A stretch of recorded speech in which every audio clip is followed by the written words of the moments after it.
else. Because what's going on right now for the Giants, it's not working. Sacked 5 times, picked off twice, including a pick 6. Now, despite the blowout loss, head coach Brian Daboll said he's sticking with the starter. We got our quarterback on our show. Chase, you played 14 years in the NFL, so no more valuable answer to the question than the one you're about to give. Not right now. I ain't after the question. Yeah, well, it's yet. on the thing. It's should the Giants bench Daniel Jones. It depends what his answer going to be now. Not right now. But the leash is very short, Acho. It's really short. And I just think, like, I try to put, when I break down quarterbacks, I usually don't care what fans think, okay, because I just see it from a different lens.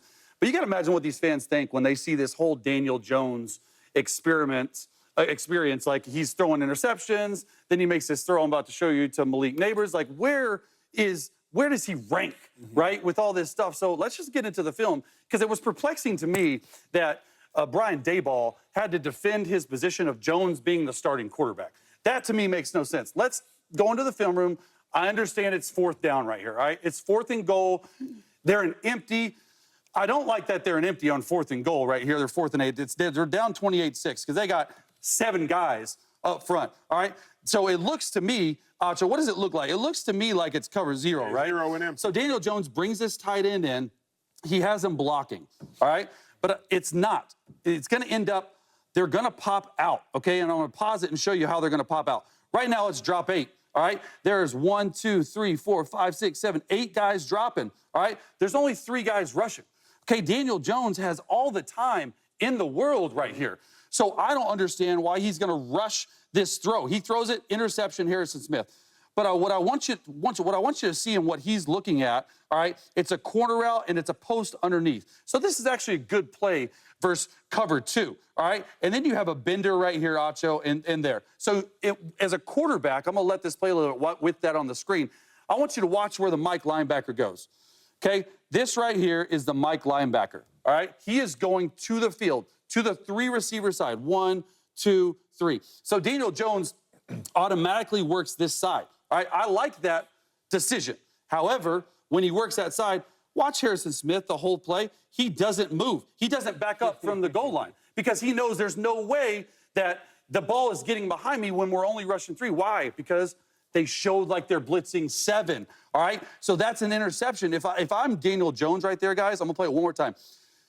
Aaron Rodgers, we just talked about on this whole show. He does it better than I've seen anyone do. If you know it's drop 8, you gotta buy time. You gotta move around the pocket and to try to find something open. Like this dude looks open to me. Like I'd rather have that throw up and over, all right? But then this is why it's so frustrating, Acho, because he has a play like this, and it's a good play right here to Malik Neighbors. They're in a slot formation, all right? They're gonna motion out. All right, I cheated. I watched it before. It's a dagger concept and a through concept. Probably the most non-unique route concept of all time. You've run it a million times. Here's what I do want to show you, though, is not only the route concept, man, it is 2-man. Hey, what type of leverage should you play in 2-man, James Jones? Leverage. Inside leverage. All right, so Malik Neighbors is up top right here. All right, watch the leverage by the DBs. Their trail technique, are they inside, Acho? Are they inside, Acho? As a quarterback right now, I'm freaking out. I'm not gonna lie, I'm freaking out because the whole game, not only are they playing 2 high safety, but these Vikings, they decided to pressure. Now, hey, nope, we're backing up, we're playing 2-man. The ball is right there, Acho. Look at him throw this and catch this to Malik. That is a pinpoint accurate throw. And I just say this because it is the Daniel Jones experience. Like, they got too detailed on 3rd down, and it looked like it was too much for him at times. I didn't even show the pick 6. I didn't, because he threw a pick 6 as well. So at the end of the day, there's good Daniel Jones and there's bad Daniel Jones. There's been a lot more bad Daniel Jones as of late, but I think he's got a little bit more time, or you're going to hear Drew Lock talking. I mean, like, come on, man. Seriously, though, like, you're going to find a little bit of good. That's like the only one I was able to find. And I wanted to show the experience. Yo, the dude can't play. First of all, he's from Duke. It's not even his fault. He didn't draft himself. He's a coach. He goes. Now, seriously, though, I'm not going to Duke to get no players. Are y'all? You going to Duke players? I'm not going to Duke get players basketball. Anyway, as much as we want to kill Daniel Jones up here, I'm not going to do it. I'm not going to do it, Acho, because he didn't draft himself. And they doubled down. Not only you drafted a bad player, then you double down and give him another contract? For what? We in week 1 and we asking, should we start him or bench him? We in week 1. They gave him $80 million or something like that. Yeah. Listen, the guy can't play. I just don't see that what makes him decent. I can't even talk about Daniel Jones. Because I'm trying to be respectful. I get but that. like, You in the facility. my thing is like, if I'm a teammate, because I always try to put myself back to in the cleats, in the helmet. If I'm his running back and you're my quarterback, I am not happy to get up every day for work and I got to play with you. I am not happy to go on Sundays. I got to protect my brother's back. I'm not happy with you. The rookie they got over there, the wide receiver, Malik Neighbors. Neighbors, like He's good. I had a chance to talk to him at the symposium, and we were just talking about, what they expect in the NFL and this and that. And he didn't say this, so watch what I'm saying, but he wasn't super excited to play for Daniel Jones, in my opinion. Right? Cool to be there for New York, but it's like, my quarterback is like, he looked at me like, Shay, like, what am I supposed to do with him? Yeah. And that's my thing is, like, if I'm a teammate, I am not happy to play Sundays with this guy. Imagine the defense. You can't even get a second to break. Yeah. We get a third down stop. Punt alert. Yo, punt team. Punt alert. I sit down, I get a drink. Yo, interception. Oh, my God. So it's like football is more than just going out there on Sundays. It's the bond. It's the preparation. It's the trust. It's the bond. When I go out there with you, I don't even feel comfortable. I don't even feel confident. Because I know we can't win with you as the quarterback. So when you sit there and ask me, should he be the starter and should he play? No. Because we cannot win with you in the game. Yep. And that's the real. And that is well said. Incredibly because it's a couple things here. Number one, it's time to move on after week 1. That's number one. Put Drew Lock in the game. Number one. Well, thank you. I'll get into, you want to talk about colleges? Missouri. I'll get into Drew Lock. I'll get into Drew Lock in a minute.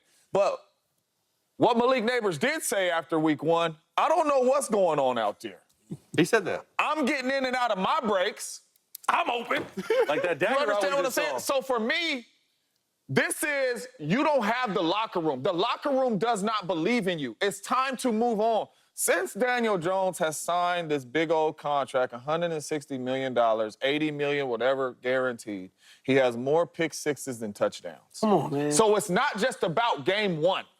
It's about Daniel Jones over this period of time. You got a graphic for that Not playing good football. So for me, it's time to move on. And the main reason is you're hurting everybody. You're not just hurting Daniel Jones. You're making Malik Neighbors worse. You're making everybody on the roster worse. Your coach might be fighting for his job. Everybody might be out of there if you leave this dude in the game. Yeah. It's time to move on from Daniel Jones because you're not going to get the best out of every player. You know how the conversation is going on right now? Because after the game, I don't know about y'all, but I used to talk to my mom after the game. She'd be like, what's going on? Ma, I'm open, Ma. You know what I'm saying? Quarterback ain't getting. That's the conversation Malik Neighbors is having. And in the locker room, it's the same thing. You got to move on from him and put Drew Lock in the game. And you have to blame the front office for this because they tried to move up and they didn't do it. Well, Brian, this is the thing, though, why I hate about this whole conversation because Brian Daboll is such a good coach that if you put the backup in, you might have a chance to win because he's that good. I played under Brian Daboll. I know how smart he is.